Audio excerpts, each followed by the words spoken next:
Hey, what's up, guys? Welcome back to my channel and welcome back to Against the Sicilian. And I think it's the 10th video of this playlist.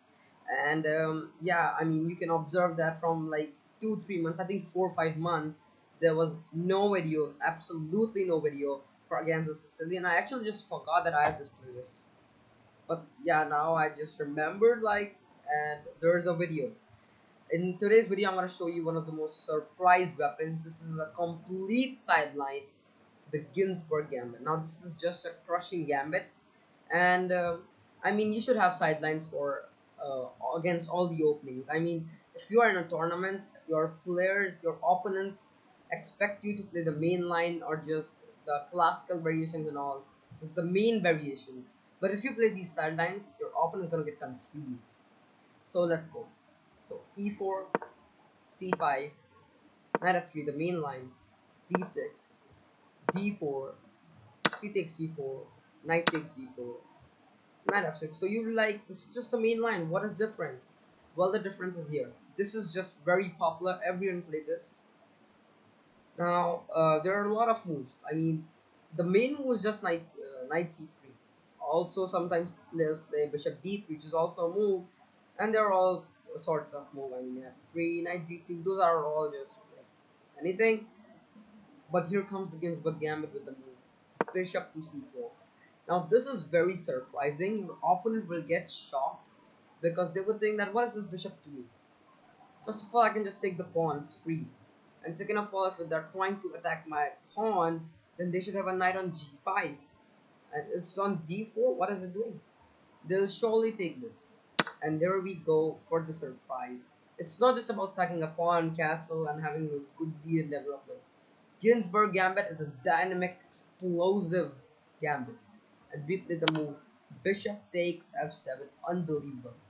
Now, there are two options. To take the bishop or to go king d7. If king d7, then queen g4, and we're just simply a piece up. And if you see the advantage, it's more than 30. I mean, just the 6 7 moves of the game, we have just won the game. I mean, just more than 13 point advantage. That is extensive. So basically, black has no moves. I mean, they of course have to take our bishop.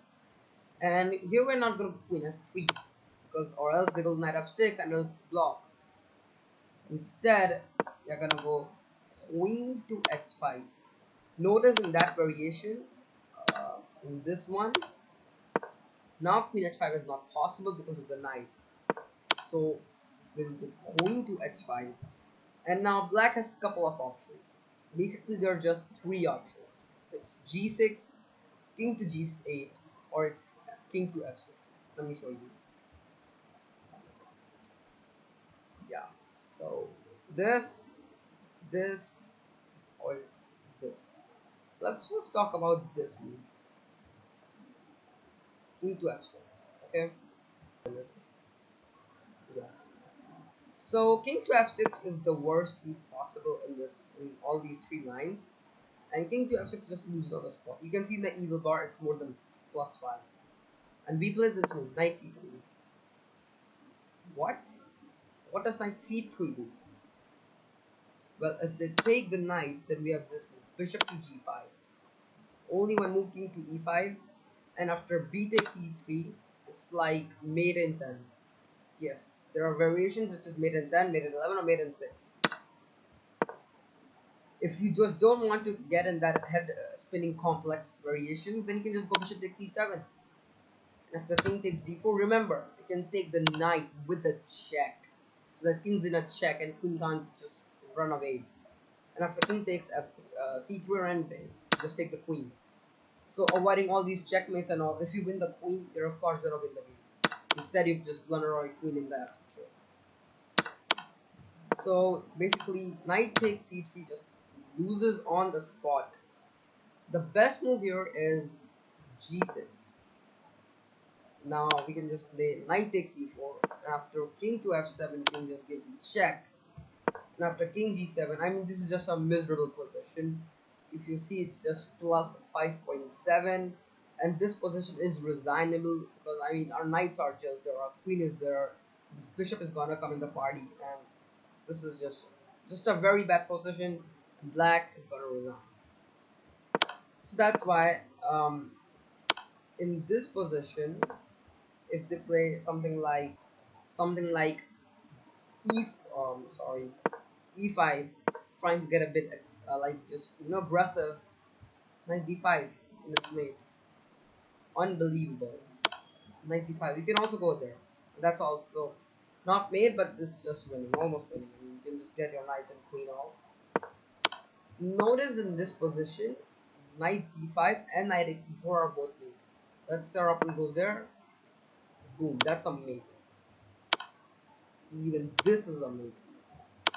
And you know what's the second best move? Of course, best move is g6. Second best move is shockingly queen a5, and I have no idea why it is the second best move according to Stockfish. I mean, just hung a queen, and then I take the knight, you take it, and just go king f7. What? Then why did you sack the queen? I think because in most of the variations, black is just gonna get checkmated. Like leaving g6 and this queen a5, black can survive for some time, but insane. I'm just what is going on? So that's why the move king to f6 just loses. And now let's cover the variation king to g8. Well, we're gonna give a check on d5, and after e6, the only move if they go bishop e6, and we can take the bishop and some mate. So after e6, we take the knight, and this is yes in the eval bar it's showing like minus 0.3, minus 0.2, but it doesn't matter. I mean, with like very accurate play, very just all computer moves and all, black is slightly better, but in most of these lines, white's gonna win. White's win percentage is like more than 70, extensive. If there was something like d5, well then just queen e2, queen f6.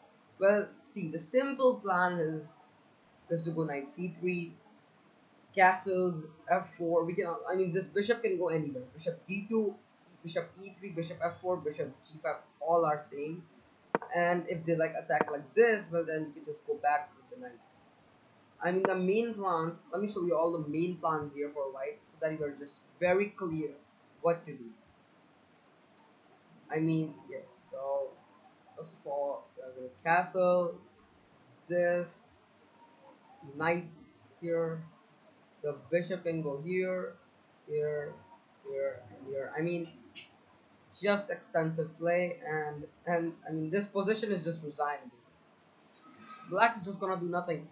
Look at this. There's no piece developed. This rook is trapped, and the king is just vulnerable. So this is just a very bad position. So now let's talk. Now let's go to basically our last variation, and it is g6.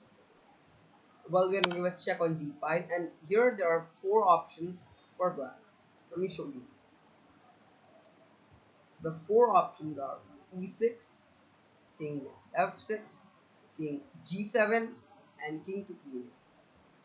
Now, all in these options, the best option is king g8. Why? Let's see. If they go king f6, then well, we just take the knight. And now if they go e5, just just exploding up, well, give this amazing tactic, amazing trick, queen h4, and black loses the queen. This is a beautiful trick you can actually play, and I think most of the players are gonna go e5. If they go king f7, well then we can just go knight c3, and I mean our just pieces are coming. Look at black's pieces. There's none piece developed, and we have three pieces developed with extensive play. Knight d5, queen f4. It's just very bad. And now if they go e5, well then queen d5 check, king to g7, and we have this trick knight e4. Beautiful trick, stacking a full piece. Why?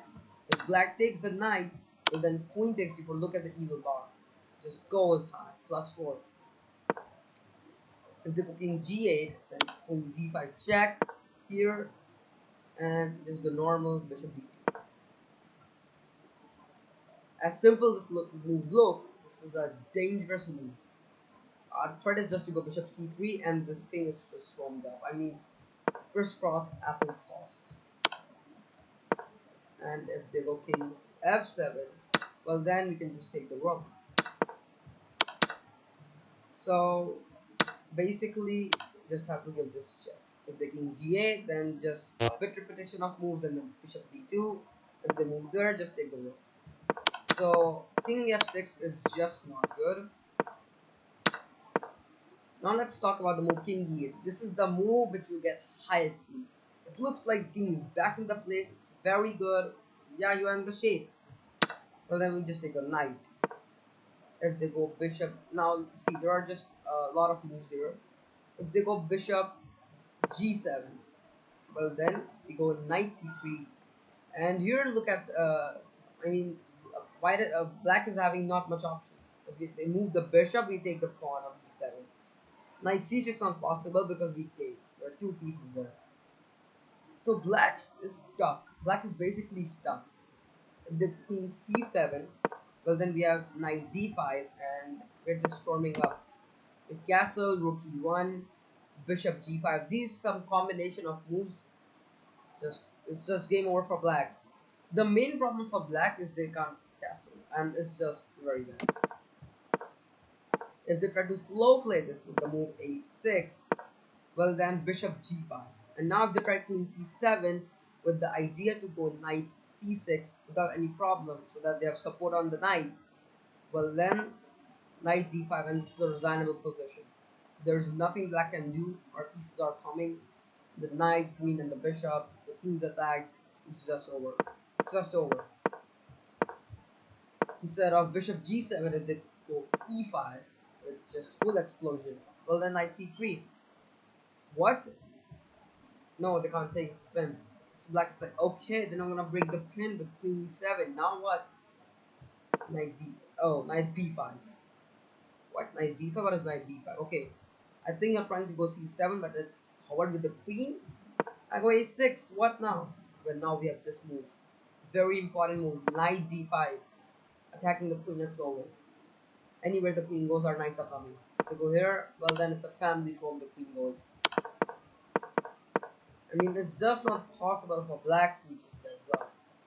If they directly go knight queen c7, well then just knight c3, and again these combination of moves: knight d5, knight b5, bishop g5, castle. Let me show you. Just some couple of moves. If they get four moves, if you get four moves, black is done. This, this, um, bishop, castles, rook here. I mean, it's just over. That knight is gonna attack. This knight's gonna attack. This bishop is there. I mean, it's just over. It's just over. So basically, the move king e8 is also not possible. What if they go e6? Well, then we just take the knight. And after something like d5, we go queen f4 check. And after something like king g7, we castle. And this is a very pleasant position for white. If you look at 0. Plus 0 0.5, plus 0 0.5, plus 0 0.6. The simple plan again. See, this pawn is a bit weak. What you have to do is go rook e1, knight c3, and at some time we can go f4, f5, just break it up. Our bishop gonna develop. It's a very good position. And queen g3, bishop g5, f4, f5, rook e1, just beautiful position. What you have to do is just a dream position for white. Now let's look at the most challenging move, as we say, which is queen to g7. Well, then we're gonna take the knight. After bishop to d7, we can just take the pawn. So basically, in this position, there's only one move and only one move, which gives an advantage to black. And you can see it's just plus 0.6. I mean, that's extensive. e5. Now, if they go any other move, white's always better. We have like e6, like c3. I mean, you can just go d5. I mean, this e6 square is uncontrolled. So they go e5. Well, then, coming back with the knight, let's say with accurate play. See, this 0.7 minus 0.6 is also because of super accurate play and just all computer moves. No normal human can play this. There's also one line extensive. I think no human can find it. Knight a6. There, there, and they come here. What? They can't go like this? No, computers you have to waste some moves to give time. What? Let's just leave that out. Knight c6. These are all accurate moves. Knight c3, bishop f5. Black is getting a bit aggressive. Now let's go d5. Bishop g5 attacking the queen. The queen moves out and we castle. I mean, yes, black is having this big fat center, but in real, white's just much better. I mean, yes, in the computer in the evil bar it shows, but on a practical standpoint, I mean, our rooks are gonna come on d1 and e1. These pawns are just vulnerable.